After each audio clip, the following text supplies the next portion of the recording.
Hi, this is Catherine Schneider from the Fitchburg Historical Society, and we do our monthly interviews with people from the community and businesses and government and so on.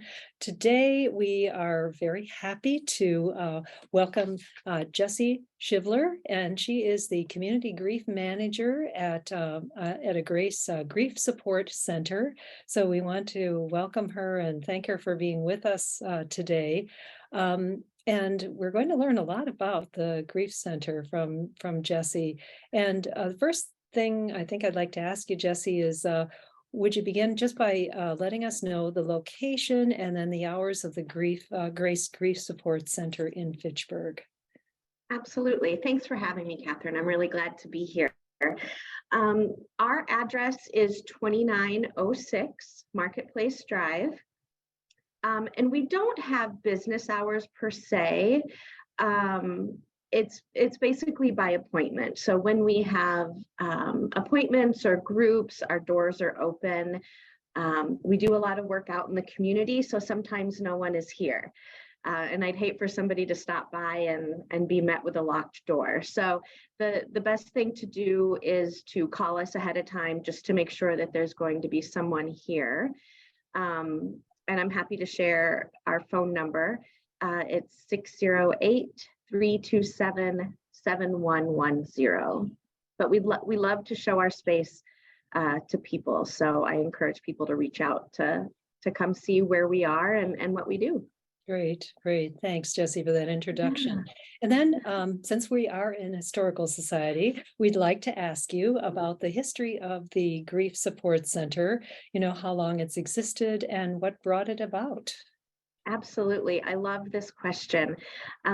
So we have been in this location for about 5.5 years. We rent our space and we moved in the summer of 2017. And Agrace has always provided grief support, but as we got bigger and we were serving more people, we realized that we didn't really have ample space to provide the type of grief support that we wanted to provide, especially for children.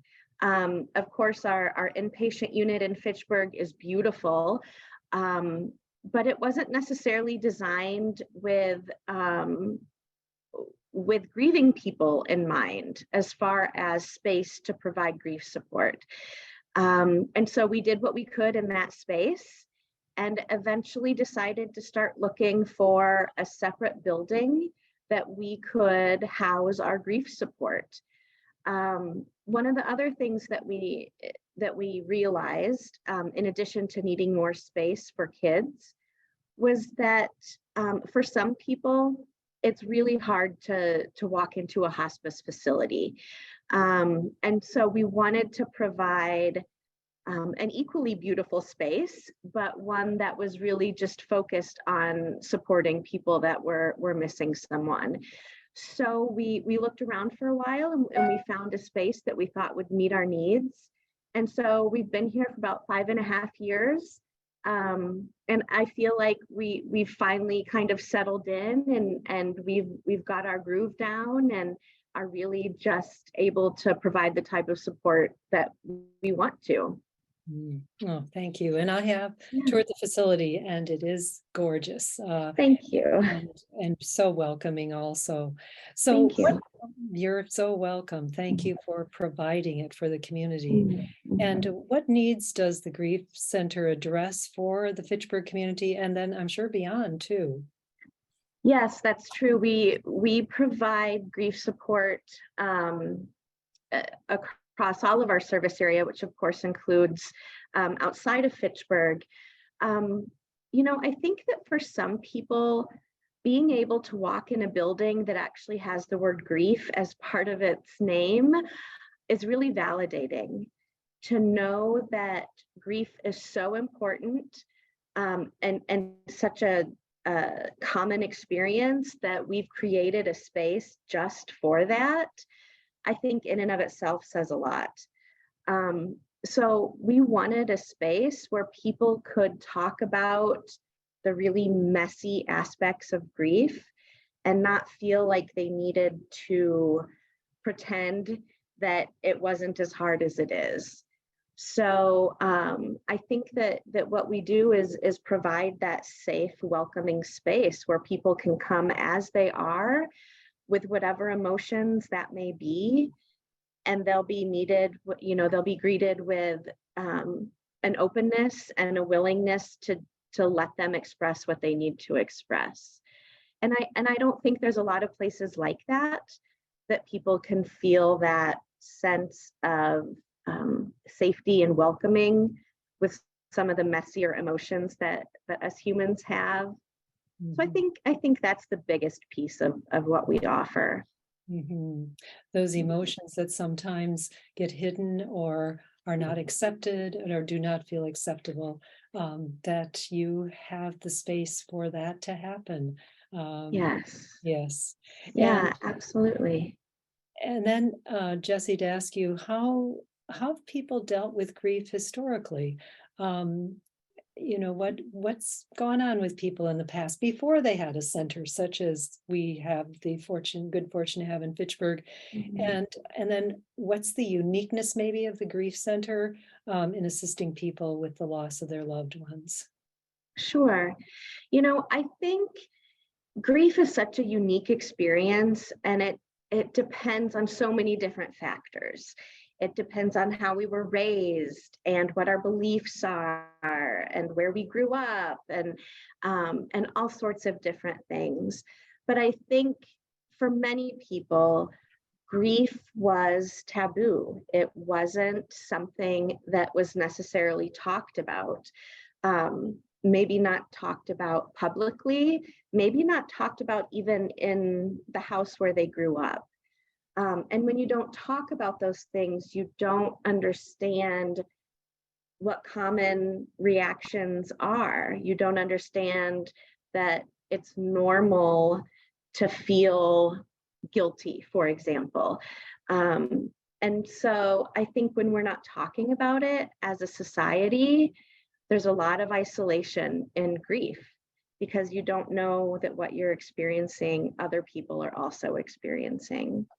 And I think that's one piece of what the Grief Center does is bring people together. And there's, you can almost see people exhale when they come to one of our groups because they just know they're with people who get it. And even if the experiences aren't identical, because they're never identical, but there's enough commonalities in grief generally that just knowing that you can have that time to talk about the tough parts, to talk about the beauty that maybe has been found in grief as well. It's all welcome here. So I think that just that permission to talk about it and to acknowledge it is a lot different for many people. I think one of the other unique things about this space is that we support anybody who's grieving. So while we're affiliated with Agrace Hospice, the people that we support don't have to have had a connection to Agrace in the past. And I think that's a hurdle that we're trying to overcome because people assume that because it's the Agrace Grief Support Center, that the person that died had to have had hospice at the end of their life. But we also support people whose loved ones didn't have hospice services. And so I think that's a unique aspect of our center too, is that we truly are available for anybody who'd like the support. That's wonderful to make yourselves available. So it's really a matter of people knowing this and realizing that it stands by itself and of itself, the Grief Center, so that people can feel free to access the services that are there with their grieving needs. Yeah. Which brings me to my next question, which is to have you describe the range of services that you do offer through the Grief Support Center. Yes. So there's a few different services that we provide. We provide individual support So we can support people short term. So we provide up to 4 individual visits. And that can take place in person at our grief center or virtually. We're happy to support people virtually as well. We also provide grief groups. And each year we probably do, maybe 15 different grief groups during the year. We have our standard groups that we offer, but then we also try to do some research and find out what's already being offered in the community, and maybe where are there gaps? Is there a certain population or a certain group of people that aren't really finding the support that they need? So, for example, this year we're going to do a monthly young adult group. So for people from 18 to 30-ish, we found that there's not a lot of options out there for people that fall into that age range. In the past, we've also done a suicide survivors group, so people whose loved ones died by suicide. We did a Spanish-speaking group about a year and a half ago. So trying again to find out what are the needs and can we meet them. In addition to that, we also do in-services or presentations. So if there's an organization that would like us to come in and do a presentation on grief, or how to support grieving employees if it's a business, we are happy to provide that as well. And the other big part of what we do is we have really great connections to area school districts. And we go into schools and do grief groups in the schools. And we can also provide individual support in the schools. So we're busy providing services, but it's so rewarding, especially when we're able to connect with people that might not be aware of our services, or maybe not able to utilize our services otherwise. So I think I captured it all. Those are the main things that we do to help support the community. What strikes me, Jessie, is that not only do you provide for individuals and groups, but you're also out in the community, and you are also researching where the needs are and trying to provide for those. So really your foresight in looking at what is also needed is an important aspect of your work too. So really a range of services that you provide to many different groups, and going into the schools, for instance, when there's perhaps some needs there, businesses, etc. Very comprehensive, because grief is comprehensive and found and That's found right. everywhere, isn't it? That's right. Exactly. Well, how have your programs and services maybe evolved since you did open your doors? I know you're relatively new with just 5.5 years being open, but even in that time, I would suspect you might have had some evolving of your services, and then maybe looking at the future and what the trends are looking like for you at this point in offering grief support for people. Sure. You know, when I was thinking about how we've evolved, of course, I think of COVID, and I think of how everybody quickly learned how to provide support virtually. And so that's definitely one of the things that has come out of the past couple of years for us in particular, is our comfort level and our ability to provide virtual grief support. So we can support people outside of Wisconsin virtually. So that's a wonderful thing that we can do. Other ways that we've evolved, I think, is what you kind of hit on before, with paying attention to what's going on in our communities and where the needs are. We're also lucky enough to live in a community that does have some pretty great resources out there. And so we certainly don't want to duplicate, But there's plenty of grief to go around. So if there's something that's not being met by somebody else, and we have the ability to offer it, I think we've been pretty good at offering those things and supporting communities that might have been overlooked before. And as we move forward, I think continuing to pay attention, continuing to identify where the needs are, getting creative with how we're doing that. There's a lot of alternative ways to provide grief support, different things that we could offer besides one-on-ones and groups. We did a walking grief group during COVID so that we could be outside. But we're also looking into things like yoga for grief or Tai Chi for grief, things like that maybe somebody would be more interested in something like that than maybe a grief group. So, just taking some risks and trying to offer things that might connect with people that haven't found our current offerings to be what they needed. So I think looking forward, just trying those new things and being open to give things a try for the first time. Mm-hmm. I think that when you talked about things like movement, yoga, Yes. processing grief in that way through your body, Yes. not just perhaps thinking of talking and I suspect children, you certainly have a lot of experience with children and grief, perhaps some of that Mhm. being worked out through things like movement or art or the play, the way children work. Absolutely. Yes. So getting creative and we need to learn too.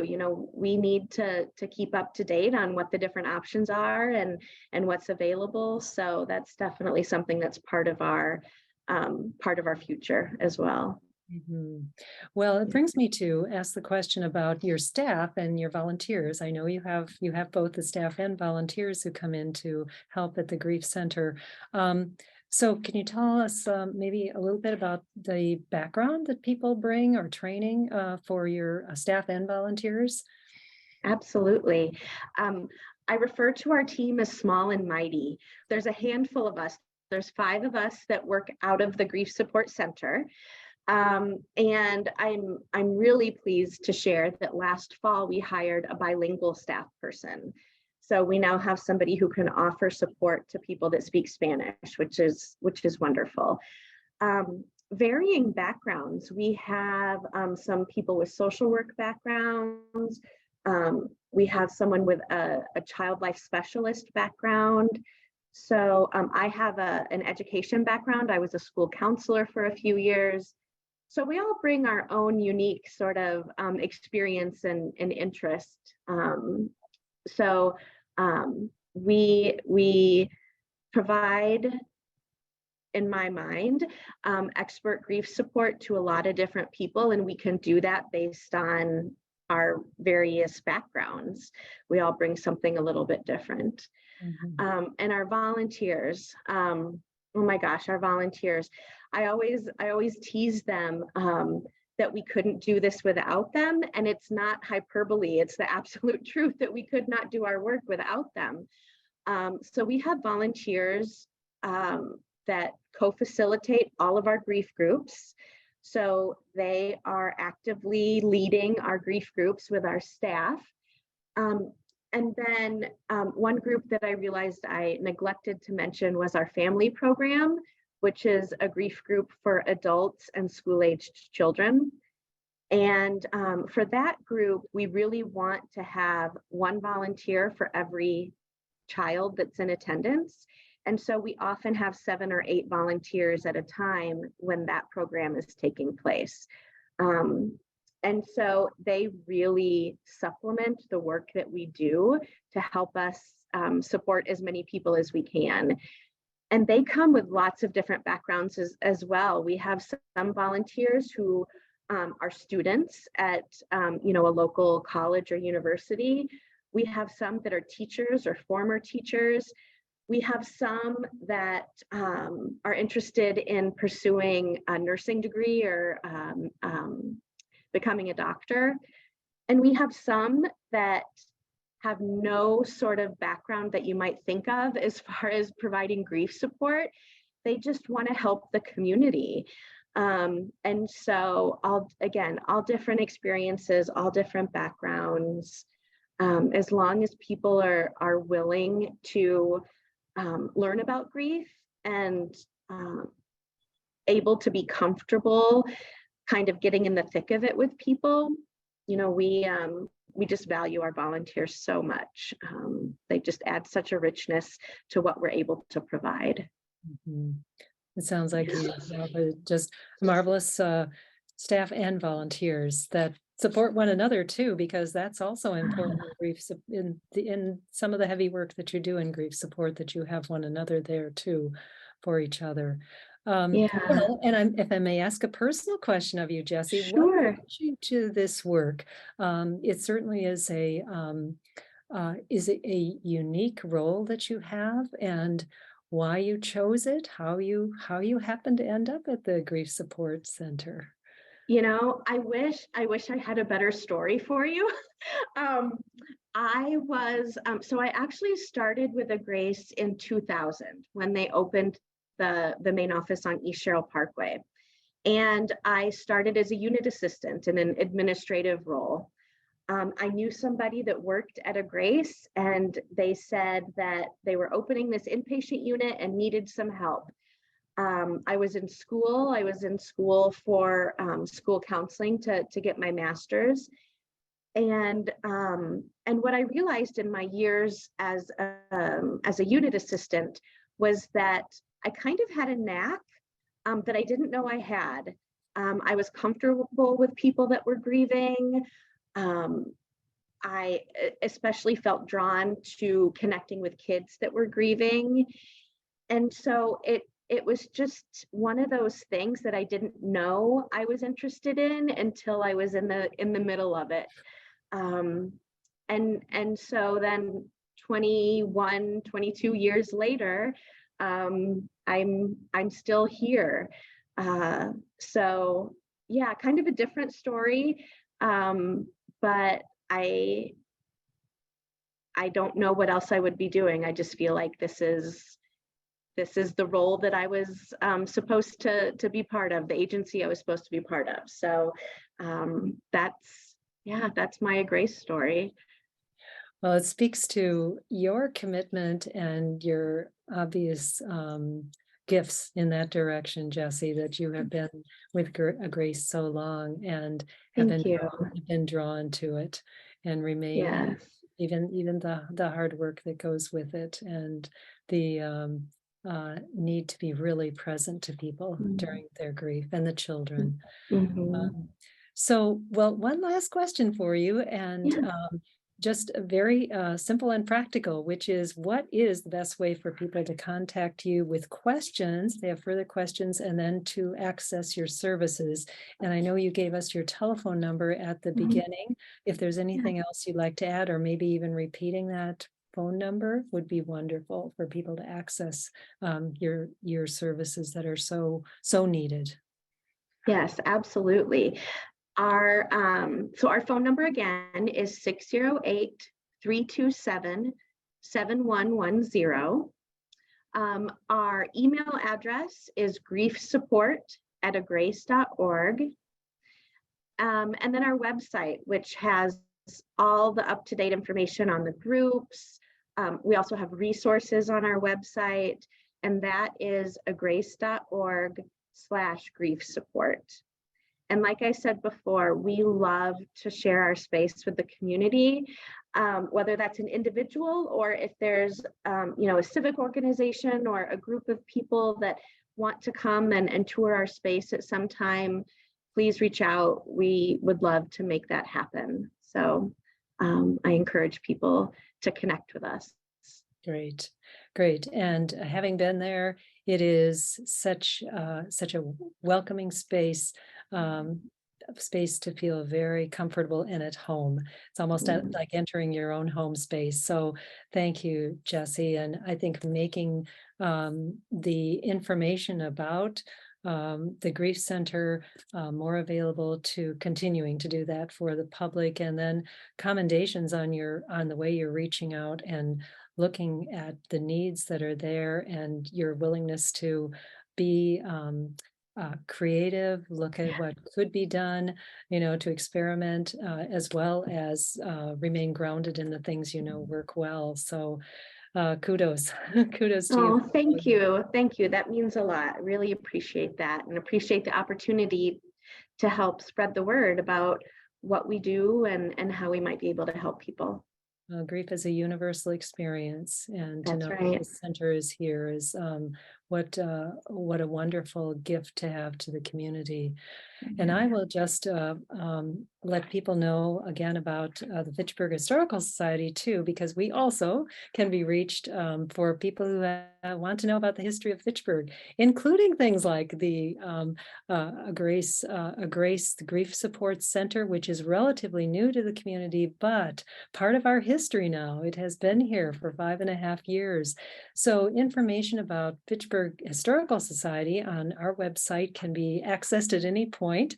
So it's fitchburghistory.org. We're also on Facebook. So we also appreciate hearing from people and getting to tell the story of Fitchburg, and what a wonderful community we have to be a part of.